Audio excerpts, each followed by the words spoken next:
Now, with great respect, to mark this meaningful occasion, I invite Sri Gurumurthy to deliver the memorial lecture. We are honored and proud to have you with us, sir. We warmly welcome you to enlighten us with your words, sir.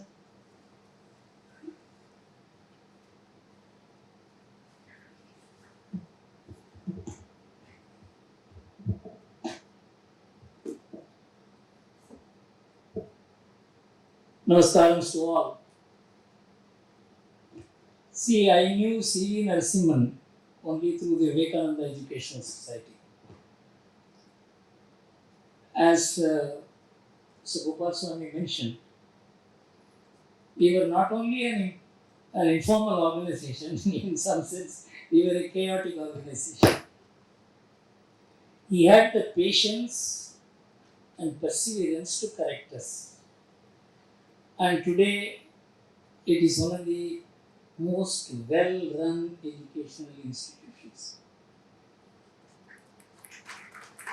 The credit goes to the man who systematized. It's a very complex kind of institution with donors, with uh, schools spread over different uh, societal classes, catering to different kind of people, to bring about some kind of harmony was a very difficult task.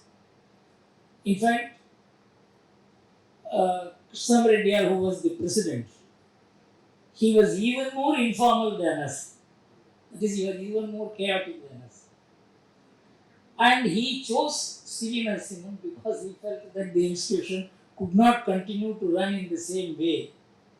And we were all great beneficiaries. And as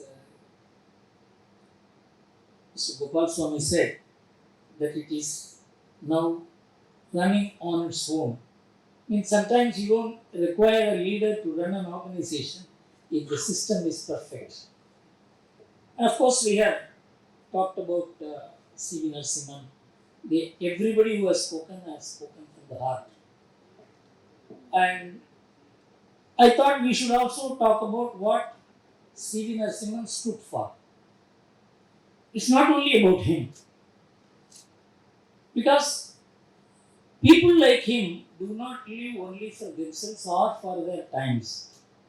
In fact, I chose the title Yadita Charati Sreshtha because this is the universal rule of leadership, that the society looks to a leader, and if he is great, the society will be great. If he is poor, the society will be poor. In fact, the quality of the leader decides the quality of the society itself. That is the meaning of that particular sloka in Bhagavad Gita. But I will immediately take you to where another civilization comes. Ours is not a civilization which is purely based on a political leadership or temporal leadership. It's a very peculiar system of a spiritually oriented leadership. Spirituality being the spring of the Indian civilization. I was traveling with the Japanese Foundation secretary, one Mr. Sato, when I had gone to participate in the Hindu Buddhist conclave in Thailand.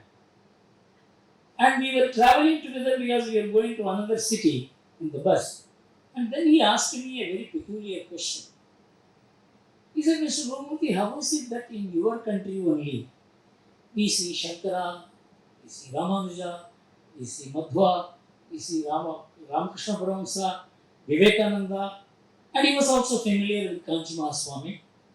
And he said, how is it that the stream of these great spiritual leaders, unending, and it is a stream which is denied to all other nations and civilizations.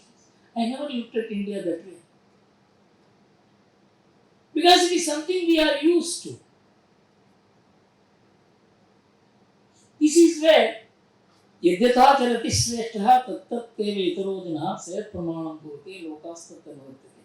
These two slokas are very, very intimately related.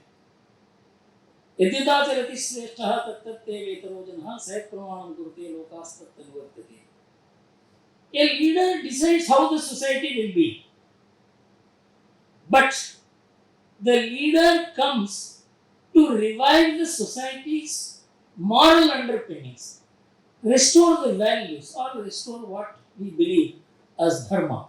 These two slokas are probably the one which explains what is the role of leadership in this country. But this country was not only run by leaders. There was a time when we did not need leaders at all. And I will immediately take you to Galileo's time. When a student asked Galileo, told Galileo, don't you think great is the country which has heroes? Galileo said, greater is the country which does not need heroes. And in the Krita Yuga, we didn't have any leader. All the avatars were after that. Because we never needed a leader as an example, because everybody was governed by high values. And everyone knew what is right and wrong. And there was no leader to say what is right and what is wrong. And there was no king needed to say this is right and that is wrong and I should punish you for that. So, the Indian idea of leadership is very different from the Western idea of leadership. In the West, the leadership has been one of power, strength. It is only very late after the Enlightenment period. You see a different kind of leadership developing in the West. There was no leadership of a kind which we saw, which we always see, even today see in this country, in the Western civilization, except in Greco-Roman times. Even in Greco-Roman times, in the period prior to the Hellenistic times only, you see a Plato, or you see a Socrates, or you see an Aristotle. In the post-Hellenistic times, you again see power, you again see conquest, we again see bloodshed. That is not the leadership tradition of India. So, when we talk about leadership, the civilizational perspective is very important to understand the concept of leadership in this country. The acceptability of the leadership in this country is based on only quality. Even today, in this democracy also, we still look at the quality of a person before we accept him as a leader, even though he may be a leader. The elected leader is very different from a leader who evolves.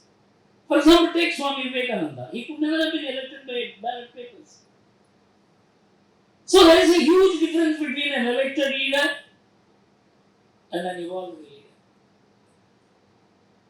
So, taking from this, the Indian civilization has always seen that values decline over a period, and a leader is needed to revive a civilization, restore those values.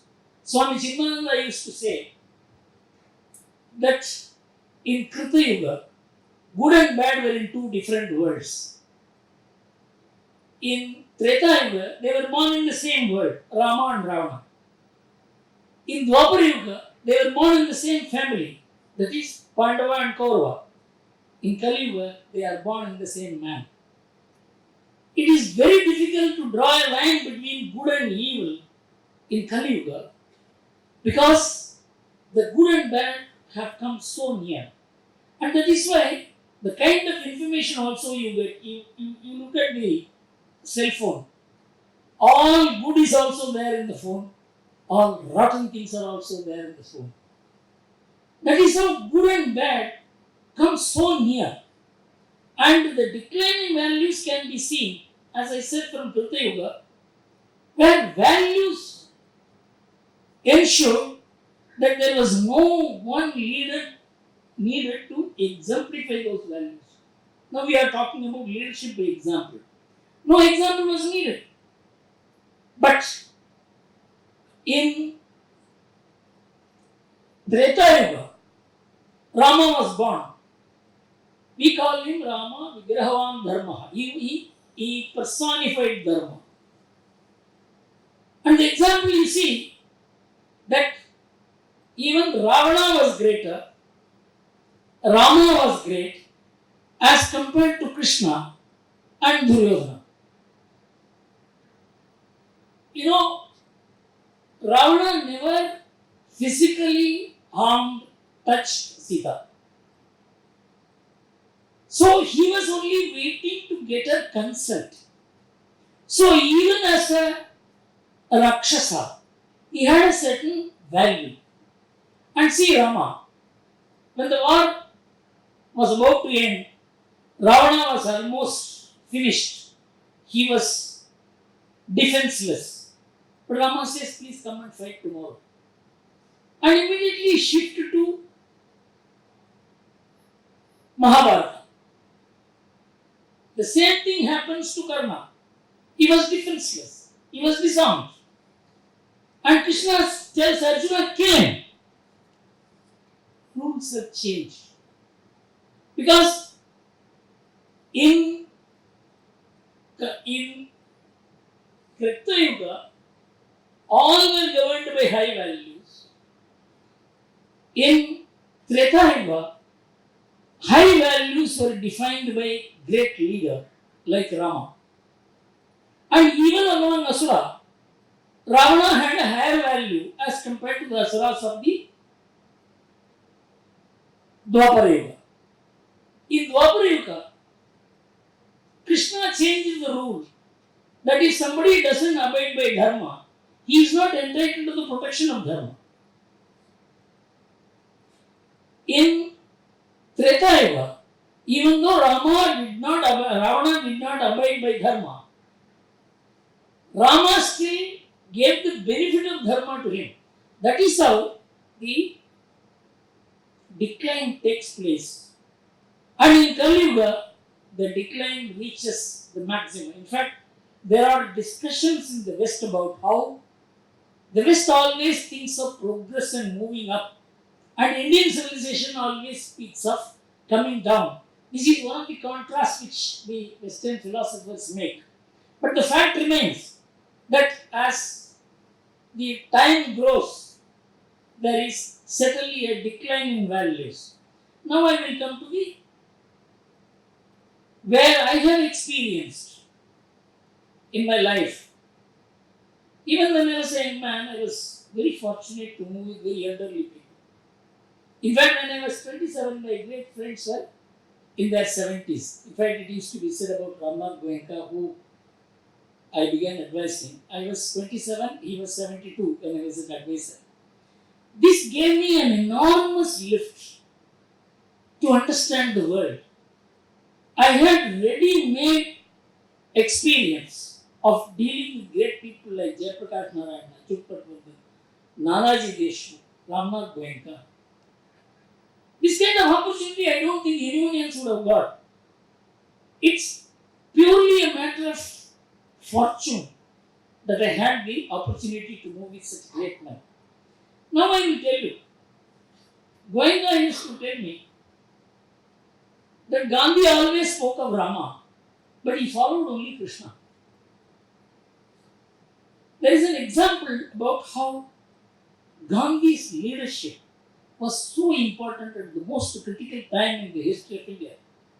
Just as Chhatrapati Shivaji's leadership was so essential at the time when Aurangzeb was ruling this country and this country had to be freed and Dharma had to be protected. When Gandhi came to India and he launched the non-cooperation movement, the movement was about to succeed. And Gandhi withdrew the movement because there was violence. And the British asked Gandhi that you are a non-violent man, you are an ahimsavadi, now violence has taken place, will you continue the movement? Mahatma Gandhi withdrew the movement and his popularity nosedived. In fact, Gandhi's pictures were kept in Bombay and people used to spit on it. That to prove himself as a, an ahimsavadi, he led down the country. This was the extent to which Gandhi's popularity had nosedived. At that time, the BBC interviewed Mahatma Gandhi. Mr. Gandhi, it seems your popularity has left you. Gandhi said popularity comes without invitation and goes without farewell.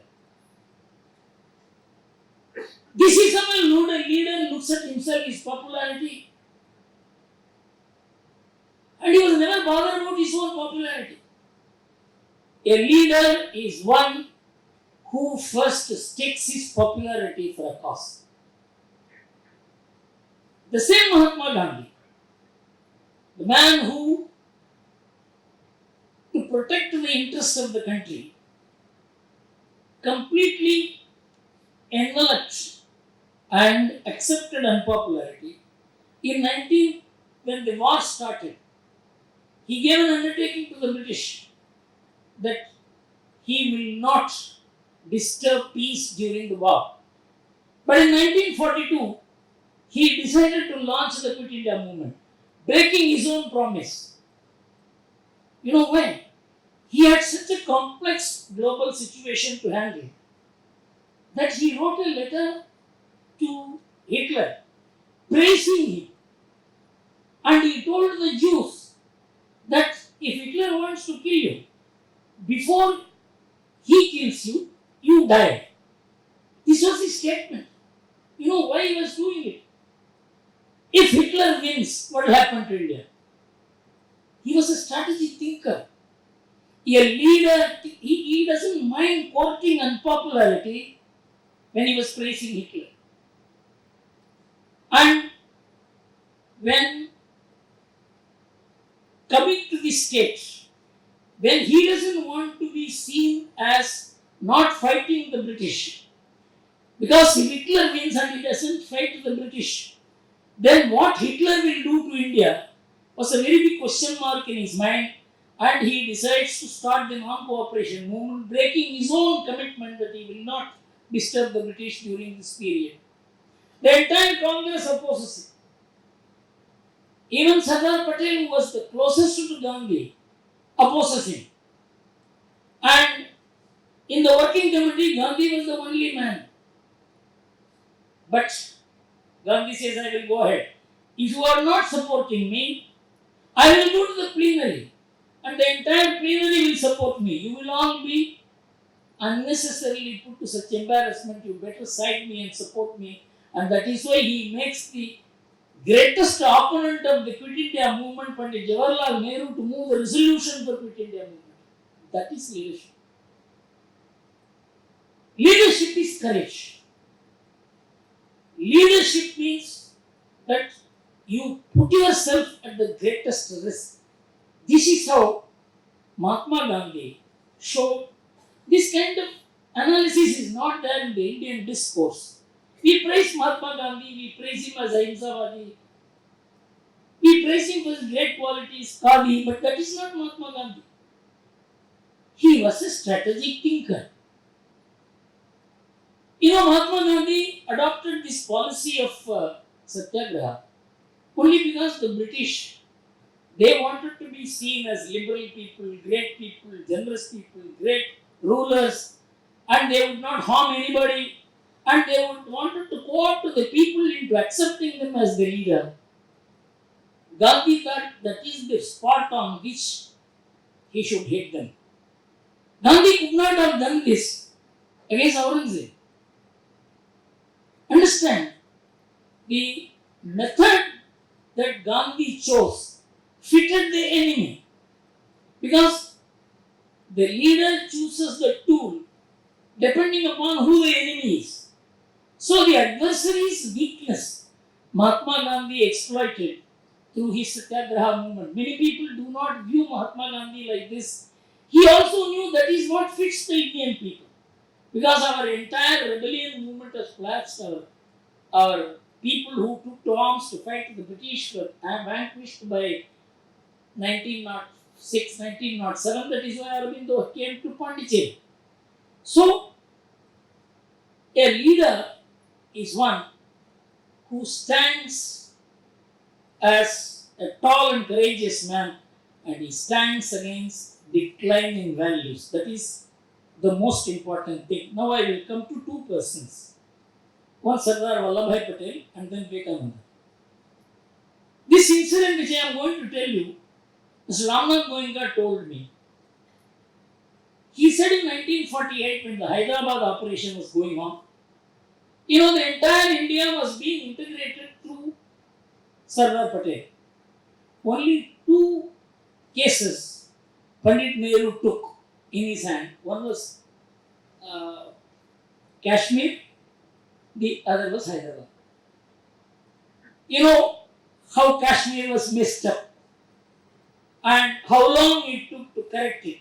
And it is still only partly corrected because we have created an international interest in Kashmir.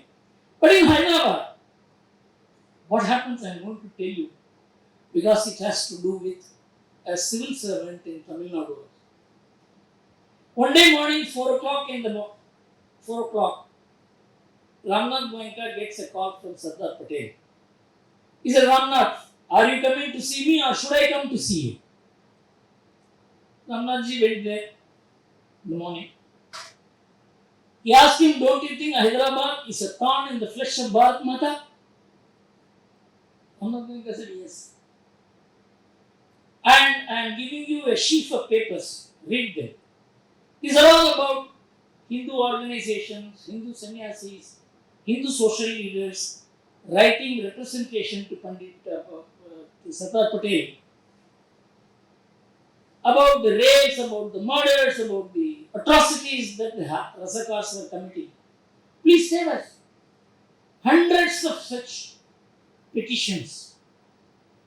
Sardar Patel said, this is written to me and I am an impotent home minister. And you are the chairman of the PDI. You own the Indian Express newspapers. Tomorrow I want you to write an article, headline, Impotent Sardar, that he has got all these petitions. The people are crying. Hundreds are dying, getting raped. This man can't do anything.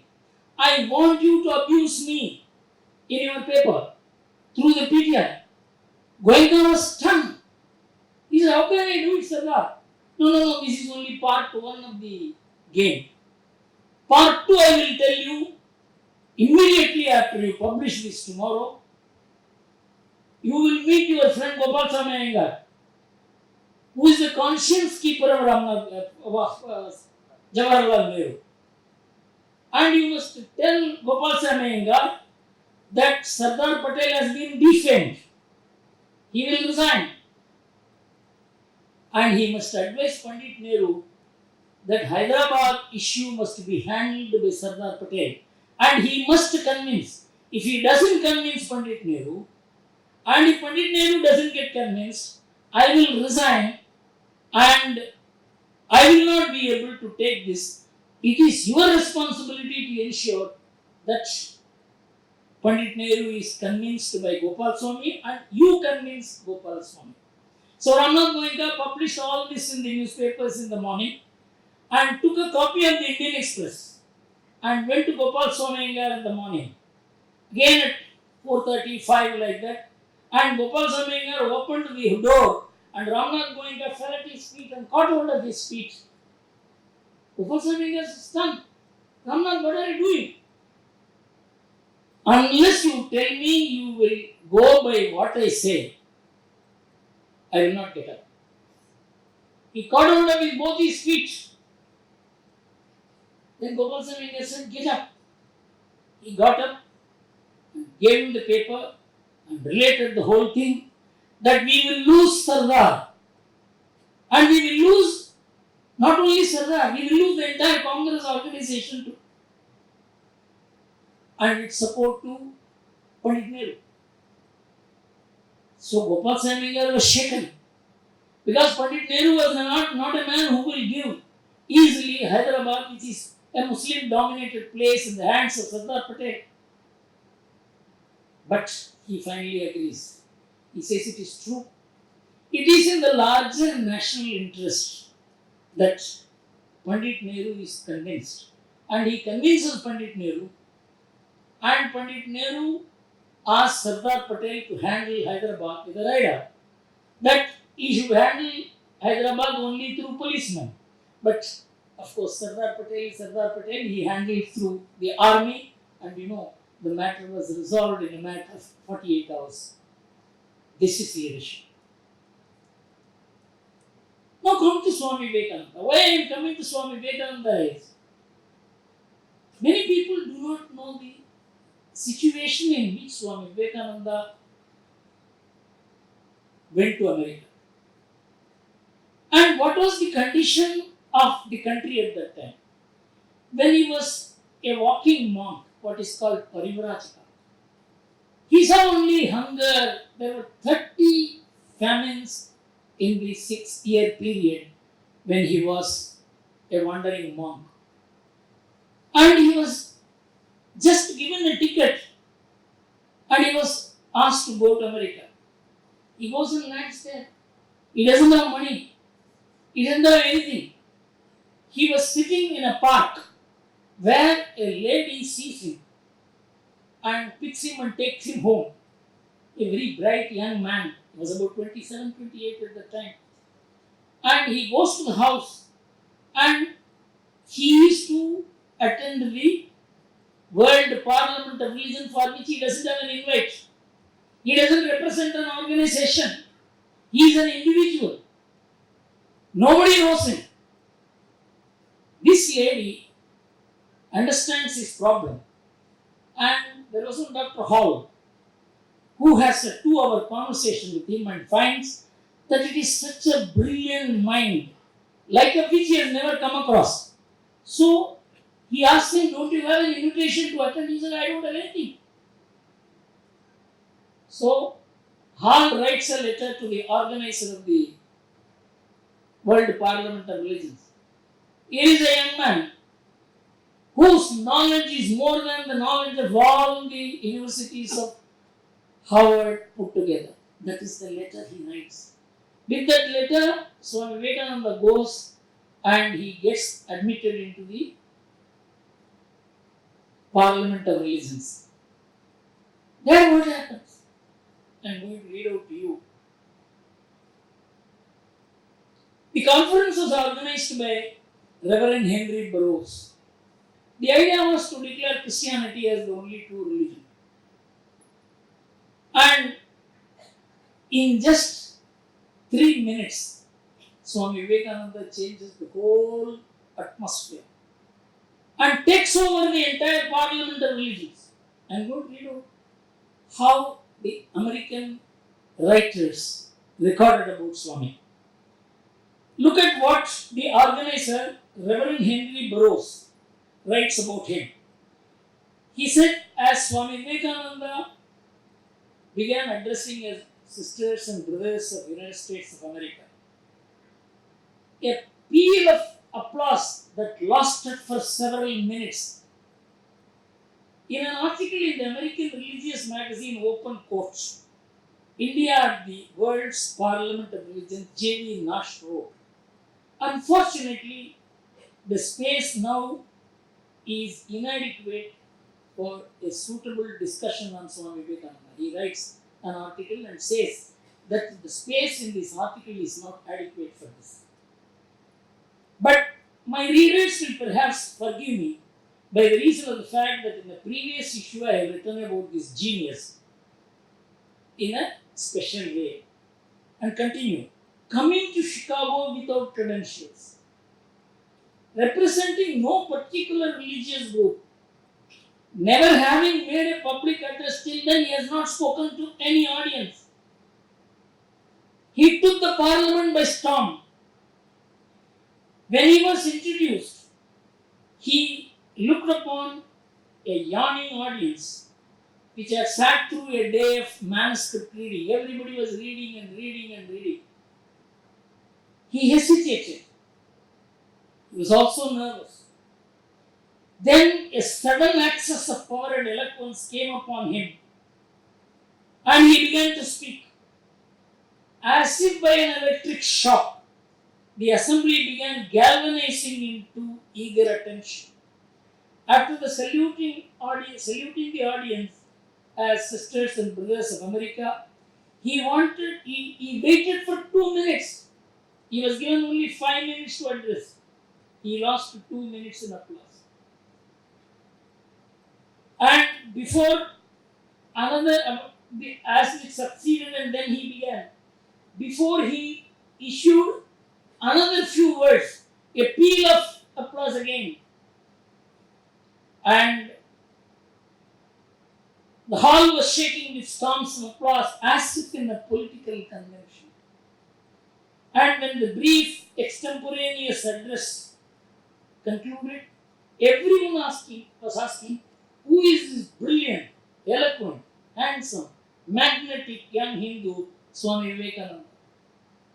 Perhaps never in any similar gathering did such a short speech create such a profound impact. It consists of just 6 short paragraphs. In fact, I calculated the total number of words was less than 900 or so. In the open quotes, I made this religious genius a subject of special article. You know, when Swami Vivekananda went, what happened in America? You all heard of Rudyard Kipling? Anybody else? Rudyard Kipling, you have not heard his poem, you have not read? No, I am not talking about students. Rudyard Kipling was born in Bombay, and he wrote a poem which justified colonization and conquering of the people, and the poem was titled White Man's Burden. He said it is the responsibility of the white people to civilize the world because the world is barbaric. And he wrote this poem in Bombay. And this poem was written some 1889 in the month of January or so. Shockingly, on the 2nd of February 1889, this poem is published in New York Herald Tribune on the 2nd of February 1889. And on the 7th of February, there is a debate in the US Senate. And one senator quotes this. At that time, America captures Philippines. And when America is capturing Philippines, there were 2 opinions in America. Whether America should leave Philippines or rule Philippines. One opinion was we should rule. Another opinion was we should not. And the man who quoted this poem says that the man who lived in the barbaric Asian society says that we have to civilize this society. We can't take the responsibility of civilizing the entire Asian continent. And if you enter Philippines, you have to enter everywhere. Better leave them as barbaric people and never touch them. But there is another view. The very fact that they are barbaric, we have a responsibility to civilize them and so conquer them. That is why what was known as the Paris Convention, America takes over Philippines. 3 years later, Swami Vivekananda goes there. When we were described as a barbaric race, and the man who wrote the poem was an Anglo-Indian. He was born of an English father and an Indian mother. And this became the greatest justification for colonizing and ruling over people. And all of you must Google and read this poem. This is how this nation, this civilization, our people, our history was presented to the Americans before Swami Vivekananda went and corrected the whole thing in 3 minutes. That is leadership.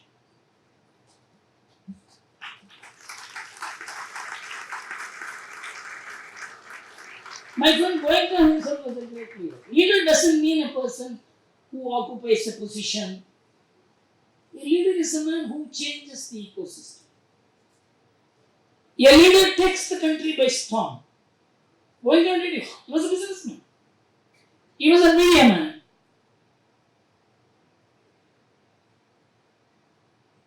The Congress was getting split in 1989. Before that, I will explain a scene. Lal Bahadur Shastri died in Moscow at about 2:30 in the morning. 3 o'clock in the morning, Kamaraj calls Ramnath Goenka and says, "You have to arrange a plane immediately and take me to Delhi." So Goenka arranges the Hindu plane and both of them fly. Ramnath Goenka described me what was happening in the flight. He said Kamaraj was so worried, so distraught. He was breathing heavily. So after 15-20 minutes, Goenka asked him, "Kamaraj, what are you thinking?" He said, "ஒண்ணுமே புரியலப்பா, என்ன பண்றதுன்னு தெரியலப்பா, பைத்தியம் பிடிச்சும் போல இருப்பா." See the leader. The state of the nation, how it makes a leader. Then after some time, Goenka again asked him, "Kamaraj, why don't you become the Prime Minister?" He said, "எனக்கு இங்கிலீஷும் தெரியாது, ஹிந்தியும் தெரியாது, நம்மளால முடியாதுப்பா. வெளிநாட்டு வரங்கள்லாம் தெரியணும்பா." He is a leader. He knows that he has to choose a leader who will address the demands of the office. I cannot do it. Then it goes. Then he told me, he asked about Morarji Bhai. Kirken. This was Kamaraj's comment. And then he said, "What are you going to do?" "I have to see my friends. I have to take their opinion." He was the man, if he says X will be the Prime Minister, he would be the Prime Minister, but he says he has to consult everybody. This is leadership. Then afterwards, Mrs. Gandhi is chosen. And Ramnathji told me Mrs. Gandhi thought that because he arranged the flight, that he had a role in getting Mrs. Gandhi elected as Prime Minister, and she had a good relationship with him. But when the Congress party broke, Ramnath Goenka went and told Mrs. Gandhi, "This is not good for the country. Don't do it." Mrs. Gandhi asked him, "Mr. Goenka, you are a friend or my enemy?" Goenka stood up and said, "The choice is yours." Then began the biggest battle in the Indian history between the newspaper and the government.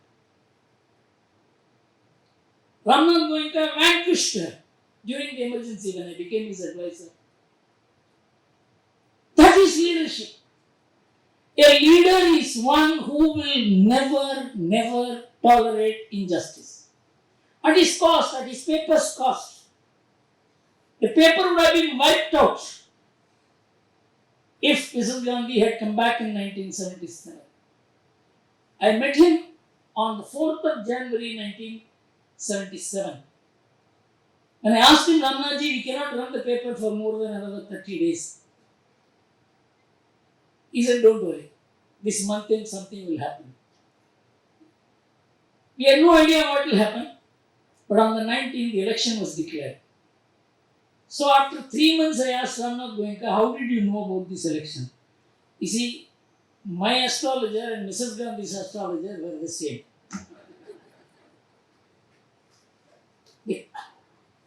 The helicopter view with which he fought, he will have the choice of astrologers. He will have media men. He will have politicians. And he didn't want anything. He only wanted to fight for the country. This is leadership. So I can go on and on and on. I will conclude with one man who completely transformed China, Deng Xiaoping. There is a huge research about him by the Harvard University professors. The book came out in 2011. In fact, You need not have to read the entire 1,000 pages book, you have to read only the first chapter. China was a completely rotten country between 1957 and 1960. Some 30 million people died of hunger. The news itself came out only 20 years later. And that country he inherits. He tells all the officials, all the party men, please tell me the truth. Please give me the correct figures. Don't inflate the figures. This is how he is dealing with his own government. He will listen and listen and listen for hours together. And finally come up with only one sentence. Please do what will work in China and for China. And he transformed China. This is leadership. So leadership is the art of learning and leading. And finally, I will conclude with my experience as Prime Minister Narendra Modi, with whom I share a long-standing personal relationship. When he became the Chief Minister of Gujarat, of course, Mr. Gopal Swami must have known in that period. No. So, you were in Gujarat at that time? He was in Delhi. I left Gujarat in 1992. But Oh. he was no longer nowhere anywhere in the political. Okay. So I asked him, how did you know this art of administration? He said, Guru, I didn't do anything except calling all the IAS officers and having a camp for 3 days.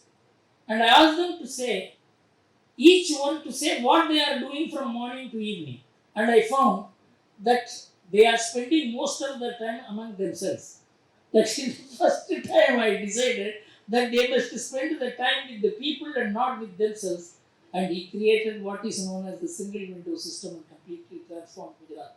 Why I am saying this is, a leader is a person who doesn't work for himself and he works for a cause. Thank you very much.